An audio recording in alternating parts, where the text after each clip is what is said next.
Print and electronic media మిత్రులందరికీ కూడా నమస్కారము. నా పేరు ఒన్నూరప్ప, సమాచార హక్కు పరిరక్షణ సంఘం వ్యవస్థాపక అధ్యక్షుడిని. మా సమాచార హక్కు పరిరక్షణ సంఘం 9వ జిల్లా మహాసభలు అనంతపురం సప్తగిరి సర్కిల్ యందు గ్రంథాలయ సంస్థ యందు సమావేశ హాల్ యందు జరుపుటకు నిశ్చయించడం జరిగింది. మహాసభలు 28/12/2025 తేదీ ఉదయం 10 గంటల నుంచి సాయంకాలం 5 గంటల వరకు జరపాలని నిశ్చయించుకున్నాము.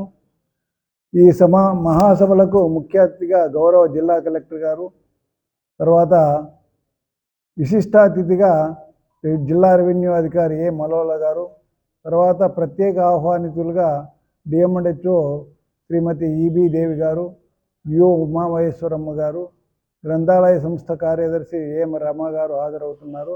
అదేవిధంగా వివిధ ప్రజా సంఘాల నాయకులను కూడా ఆహ్వానించడం జరిగింది. ఈ మహాసభల్లో మేము సంస్థ స్థాపించినప్పటి నుంచి ఇప్పటి వరకు జరిగినటువంటి కార్యక్రమాల గురించి చర్చించడమే కాకుండా జిల్లాలో ఆర్టీఐ అమలు జరుగుతున్న తీరుతెన్నుల గురించి, తర్వాత అధికారులు స్పందిస్తున్న వైఖరి గురించి చర్చించడమే ముఖ్య ఉద్దేశంగా పెట్టుకున్నాము. చర్చించి భవిష్యత్ కార్యక్రమాలు నిర్ణయించుకోవాల్సిన అవసరం ఎంతైనా ఉంది. అదేవిధంగా మహాసభల్లో నూతన కమిటీని కూడా ఎన్నుకోవడం జరుగుతుంది.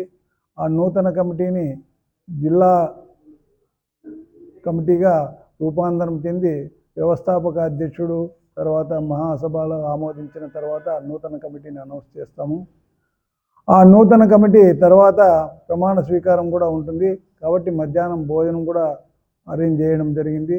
కాబట్టి జిల్లాలోని ప్రజలందరూ ఈ విషయాన్ని తెలుసుకొని సమాచార హక్కు చట్టం యొక్క ముఖ్య ఉద్దేశాన్ని ప్రజల్లోకి తీసుకెళ్లాలని చెప్పేసి ప్రింట్ అండ్ ఎలక్ట్రానిక్ మీడియా మిత్రులకు విజ్ఞప్తి చేస్తున్నాము.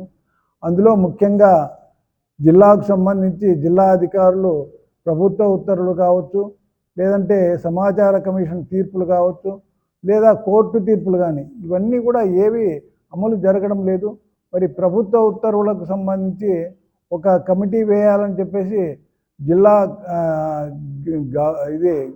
రాష్ట్ర ప్రభుత్వం ఒక ప్రభుత్వ ఉత్తర్వులు విడుదల చేసినాయి, 2 ఉత్తర్వులు. తర్వాత ఆ ప్రభుత్వ ఉత్తర్వులు అమలు కాలేదని లోకాయుక్తలో వేస్తే లోకాయుక్త కూడా కమిటీ వేయండి అని చెప్పింది. తర్వాత లోకాయుక్త కూడా ఉత్తర్వులు కూడా అమలు కాకుంటే దాన్ని సిసిఎల్ఏ అంటే సివిల్ ఈ కలెక్టర్లకు పెద్ద అయినటువంటి ఆయనతో కూడా సిసిఎల్ఏ నుంచి కూడా ఉత్తర్వులు తెచ్చాము. కానీ అవి ఏవి కూడా ఈ రోజు వరకు కూడా కమిటీ ఏర్పాటు చేయలేదు. ఇక సమాచార కమిషన్ తీర్పులకు సంబంధించి కేంద్ర సమాచార కమిషనరు ఒక జడ్జిమెంట్ ఇవ్వడం జరిగింది. ఆ జడ్జిమెంట్ ఏమంటే ఈ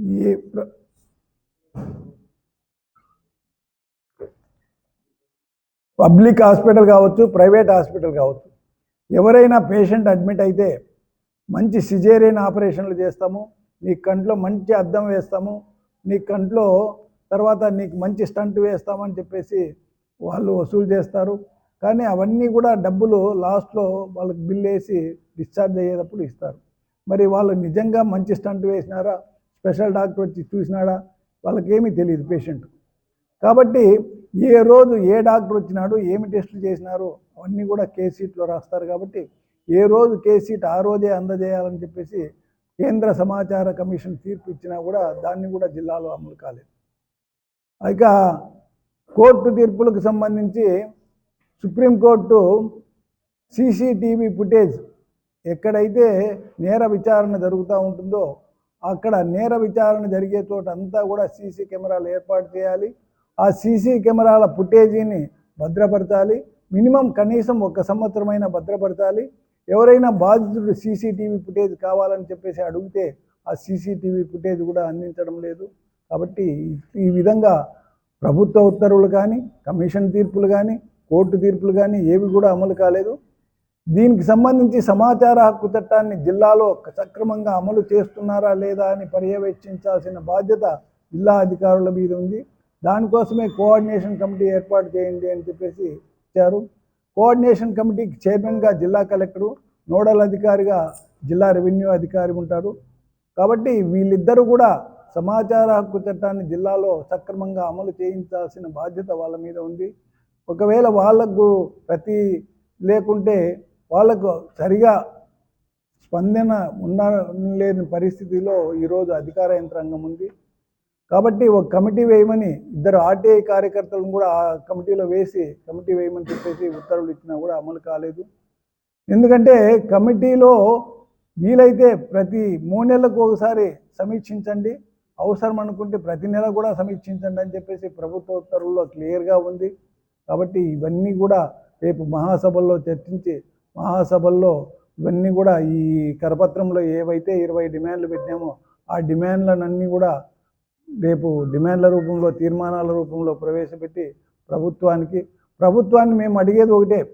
ఈరోజు సమాచార హక్కు చట్టానికి సంబంధించి అధికారులు నియమిస్తున్నారు. ఏ అధికారి కూడా వాళ్ళ డ్యూటీస్ ఏంటో సక్రమంగా తెలియదు. కాబట్టి సపరేట్ స్టాఫ్ను సమాచార హక్కు చట్టాన్ని ఇంప్లిమెంట్ చేసేదానికి పౌర సమాచారాధికారిని, సహాయ పౌర సమాచారాధికారి, అప్పిలెంట్ అధికారి ఎవరైతే ఉంటున్నారో వాళ్ళందరినీ కూడా సపరేట్ స్టాఫ్ను అలాట్ చేయండి అని చెప్పేసి ప్రభుత్వాన్ని అడుగుతున్నాము. ఆ ప్రభుత్వం కూడా ఈ సమాచార హక్కు చట్టాన్ని, ఎందుకంటే చాలామంది అధికారులు మాకు వేల పేజీలు అడుగుతున్నారు, ఇవ్వాలంటే చాలా డబ్బు ఖర్చు అవుతుంది అని చెప్పేసి అంటున్నారు. కాబట్టి సపరేట్ బడ్జెట్ కూడా దీనికి కేటాయించాలని చెప్పేసి ప్రభుత్వాన్ని ఈ సందర్భంగా మహాసభలో డిమాండ్ చేయాలని చెప్పేసి మేము అనుకుంటున్నాము. కాబట్టి ఇవన్నీ కూడా రేపు మహాసభలో తీర్మానాల రూపంలో ప్రవేశపెట్టి మహాసభ ఆమోదించిన తర్వాత వీటన్నిటిని కూడా ప్రభుత్వానికి పంపించాలని చెప్పేసి నిర్ణయం తీసుకోవడం జరిగింది. కాబట్టి 28/12/2025 తేదీ ఆదివారం జరుగు మహాసభలకు పెద్ద ఎత్తున కార్యకర్తలు, తర్వాత ఆర్టీఐ నాయకులు, తర్వాత ఆర్టీఐని ఉపయోగించుకునేటువంటి కార్యకర్తలు అందరూ కూడా సమావేశానికి హాజరై మీ యొక్క చక్కటి సందేశాన్ని అధికారులు ప్రజలకు ఇవ్వాలని చెప్పేసి తప్పకుండా ముందుగానే కలెక్టర్ పర్మిషన్ తీసుకొని తర్వాత సభలు పెడుతున్నాము. కాబట్టి తప్పకుండా పిలిచిన అధికారులందరూ కూడా రావాలని, మా కార్యకర్తలను ఉత్తేజపరచాలని మేము ఈ సందర్భంగా పత్రికా సమావేశం ఏర్పాటు చేయడం జరిగింది. కాబట్టి విరివిగా ప్రజల్లోకి తీసుకెళ్ళి 28వ తేదీ ఎక్కువ మంది ప్రజలు హాజరయ్యేదానికి దోహదపడాల్సిందిగా సవినయంగా ఎలక్ట్రానిక్ అండ్ మీడియా మిత్రులకు విజ్ఞప్తి చేస్తున్నాను.